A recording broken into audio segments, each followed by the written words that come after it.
మీకు నరదృష్టి ఉంటే ఈ సమస్యలు వస్తాయి.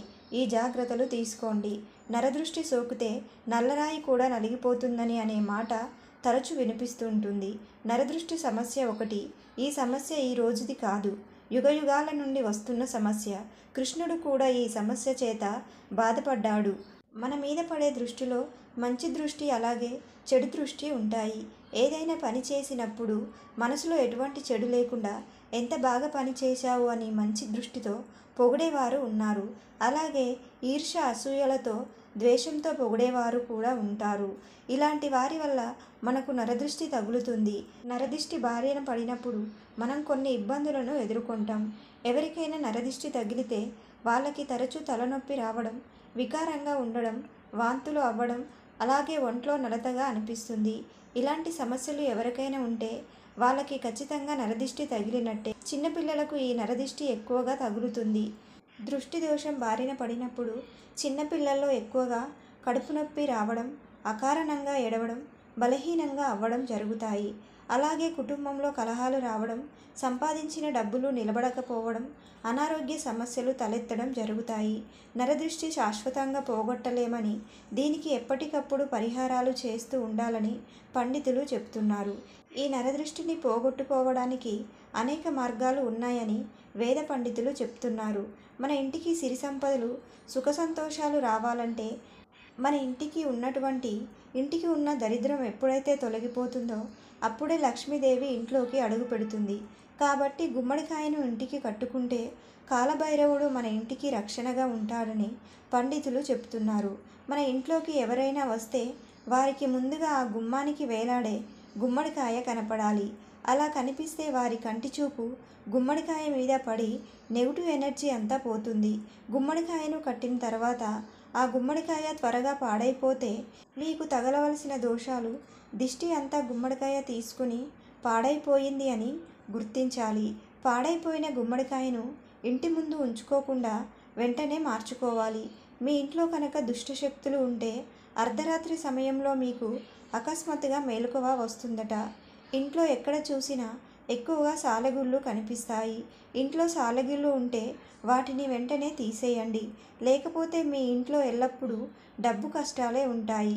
అయితే మన హిందూ ధర్మంలో ఇంట్లో పాలు పొంగితే చాలా మంచి శకునంగా భావిస్తారు. పాలు మాడిపోవడం లేదా చేతిలో నుంచి కింద పడిపోవడం ఇలా జరిగితే మాత్రం ఇంట్లో ఖచ్చితంగా చెడు శక్తులు ఉన్నట్లే. అలాగే రాత్రి సమయంలో కుక్క అరుపులు వినిపిస్తే మీ ఇంట్లో నెగిటివ్ ఎనర్జీ ఉందని అర్థం.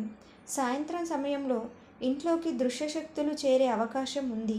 నరదృష్టి తగిలిందని భావించగానే కొబ్బరికాయలు తిప్పివేయడం, నిమ్మకాయ తిప్పివేయడం, గుమ్మడికాయ తిప్పివేయడం, ఉప్పు మరియు ఎండుమిరపకాయలు తిప్పివేయడం వంటివి చేయాలి.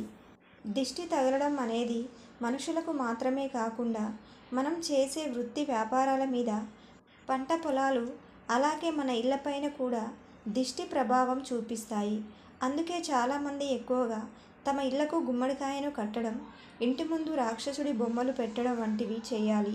ప్రతిరోజు ఉదయం లేవగానే రాళ్ళ ఉప్పును చూడండి. ఇలా రాళ్ళ ఉప్పును చూడడం వల్ల మీ జాతకంలో అదృష్టం పెరిగి అష్టైశ్వర్యాలు కలుగుతాయి. రాళ్ళ ఉప్పును చిన్న కాగితంలో చుట్టి మీ పర్సులో పెట్టుకోండి. ఇలా పెడితే ఆర్థికంగా కలిసి వస్తుందట. ఆర్థిక ఇబ్బందులు తొలగిపోతాయి.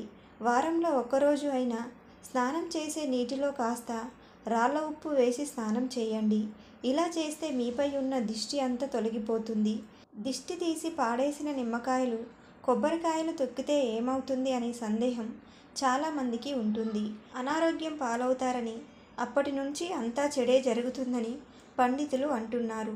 అందుకే రోడ్డుపైన ఎక్కడైనా సరే దిష్టి తీసినవి పడి ఉంటే వాటిని తొక్కకుండా జాగ్రత్త పడండి.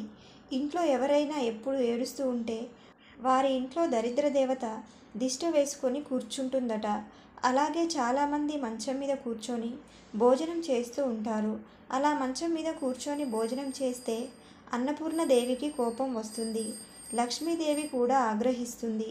మంచం మీద కూర్చొని భోజనం చేయడం వల్ల కుటుంబ సభ్యులకు అప్పులు పెరుగుతాయి. కాబట్టి పొరపాటున కూడా మంచం మీద కూర్చొని భోజనం చేయకూడదు.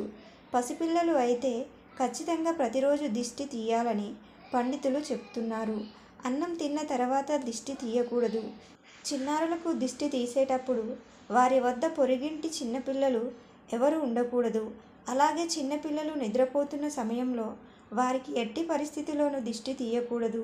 కర్పూరంతో దిష్టి తీస్తే ఇక మేలు జరుగుతుందని పండితులు అంటున్నారు. దిష్టి తీయడానికి గుప్పెడు రాళ్ళ ఉప్పును తీసుకొని పొరుగు దిష్టి, తల్లి దిష్టి అని తుడిచి పెట్టుకోవాలని అనుకుంటూ మీ బిడ్డ చుట్టూ ఎడమ నుంచి కుడికి, కుడి నుంచి ఎడమకు 3 సార్లు తిప్పాలి. దిష్టి తీసిన తర్వాత చేతిలో ఉన్న ఉప్పును ఎవరు తొక్కని చోట పడేయాలి. కొంతమంది కూర్చున్నప్పుడు ఊరికే కాళ్ళు ఊపుతూ ఉంటారు. ఇలా చేయడం వల్ల మీ ఇంటికి దరిద్రాన్ని తెస్తుందని చెప్తున్నారు. ఒక గిన్నెలో రాళ్ళ ఉప్పును వేసి ఆ గిన్నెను ఈశాన్య దిశలో ఉంచితే మీ ఇంట్లో ఉన్న నెగిటివ్ ఎనర్జీ అంతా తొలగిపోయి ఇంట్లోకి పాజిటివ్ ఎనర్జీ వస్తుందని వాస్తు నిపుణులు చెప్తున్నారు. గిన్నెలో వేసిన ఉప్పును తరచూ మార్చుతూ ఉండాలి. రాత్రి గజ్జెల శబ్దం వింటే ఎవరైనా భయపడతారు. అర్ధరాత్రి సమయంలో గజ్జెల శబ్దం వినిపిస్తే అది శుభసూచకం కావచ్చని పండితులు చెప్తున్నారు. ఈ సమయంలో మీరు గజ్జెల మోత వింటే లక్ష్మీదేవి ఇంటికి వస్తున్నట్లు అర్థం. అలాగే ప్రతి మంగళవారం రోజున కానీ, శుక్రవారం రోజున కానీ సాయంత్రం సమయంలో ఒక నిమ్మకాయను తీసుకొని 2 ముక్కలుగా కోసి వాటిపై పసుపు, కుంకుమ వేసి గుమ్మానికి 2 వైపులా పెట్టాలి. ఇలా చేస్తే ఇంటికి ఉన్నటువంటి దృష్టి దోషాలు అన్నీ కూడా తొలగిపోయి ఇంట్లోకి సిరి సంపదలు వస్తాయని పెద్దలు చెప్తూ ఉంటారు. ఈ వీడియో మీకు నచ్చితే లైక్ చేసి సబ్స్క్రైబ్ చేసుకోండి.